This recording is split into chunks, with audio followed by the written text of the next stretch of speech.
A magnitude 3.9 earthquake occurred.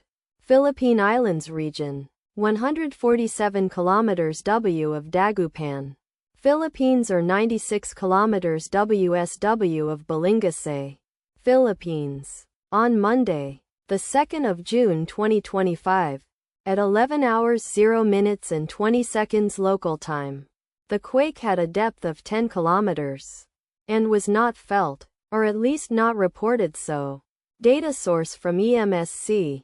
Did you feel it? Let us pray. May the earthquake that occurred not affect our brothers and sisters there. May the earthquake not happen again. And may God protect everyone. Amen.